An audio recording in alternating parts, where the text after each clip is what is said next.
Vous avez bien lu le titre, aujourd'hui je vais vous prouver que la pizza est bel et bien espagnole. Bienvenue dans ce tout premier épisode de Baka Theory, la série la plus bazardique de tout YouTube. Si vous vous demandez comment j'ai eu cette idée, ça vient tout simplement d'une blague nulle, mais vu que je me pose beaucoup trop de questions débiles, je me suis quand même demandé si au final ça ne serait pas vrai. J'ai donc creusé le sujet et j'ai trouvé des choses assez intéressantes.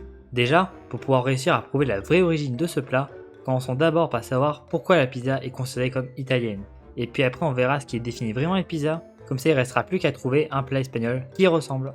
Bien, commençons déjà avec son origine. Ce plat aurait été créé au XVIe siècle dans la ville de Naples, en Italie, car on voulait améliorer le goût un peu fade des crêpes de pain.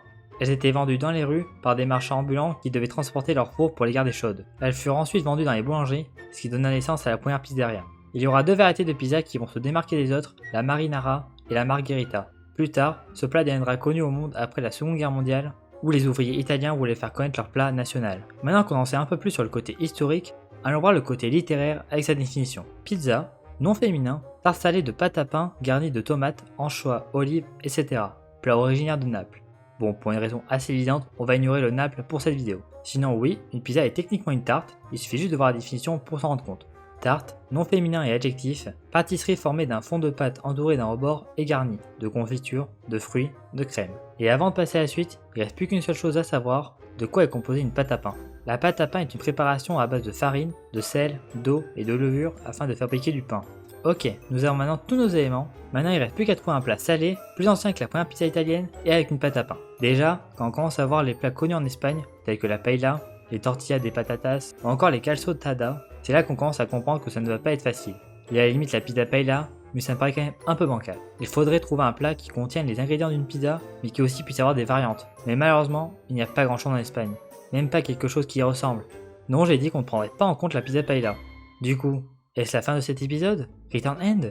Non. Comme la France, l'Espagne a des territoires d'outre-mer. Et notez que je n'ai jamais dit que la pizza vient d'Espagne, mais qu'elle est espagnole. L'Espagne a donc des îles Canaries, un archipel de 7 îles principales, mais aussi les îles Baléares, qui comptent 5 îles principales. Et celle qui va nous intéresser s'appelle Majorque, ou Mallorca de son vrai nom. Sur cette île, ils ont un plat fantastique traditionnel qui s'appelle les coca catalanes. C'est certes considéré comme une pâtisserie, mais il en existe bien des salés, et ils sont assez populaires en Catalogne, Aragon et à Valence. La pâte des coca salés sont préparées à base de farine, d'eau, parfois d'huile d'olive, et sur certaines recettes, ils précisent également de mettre de la levure et du sel. La pâte à pain, c'est bon. Et si vous ne me croyez pas, certains sites mettent pâte à pizza. C'est pour dire. Elles sont généralement garnies de fruits et de légumes, comme des tomates, et peuvent être garnies de poissons, comme des anchois. Bon, par contre, pour les olives, j'en suis un peu moins sûr, mais par contre, on retrouve beaucoup d'huile d'olive. Ça compte, non? Les coca, comme les pizzas, existent avec beaucoup de variantes. Et j'en ai trouvé deux qui sont de parfaits candidats pour battre la pizza italienne. La coca des Recapte et la coca des Trempo. Sérieusement, vous ne pouvez pas me dire que ça ne ressemble pas à une pizza? Oui, certes, c'est carré, mais dans la définition, il n'est pas précisé qu'il doit avoir une forme particulière. Et en plus, les pizzas carrées, ça existe. On est très proche du but final. Il ne reste plus qu'un seul élément, la date. L'origine de cette spécialité de la cuisine méditerranéenne est inconnue, mais remonte au moins à l'époque où les Grecs étaient à Valence et Majorque. Et ceci est vraiment la seule donnée historique que j'ai pu trouver. Vraiment, j'ai fouillé partout, même en espagnol, et même sur des sites d'archives historiques, rien. Même pour la conquête de Majorque par les Grecs d'ailleurs. Du coup, je ne peux malheureusement que vous donner des fourchettes de dates. Déjà, la Grèce antique a eu lieu entre 1200 à 31 avant Jésus-Christ, ce qui déjà écrase la pizza.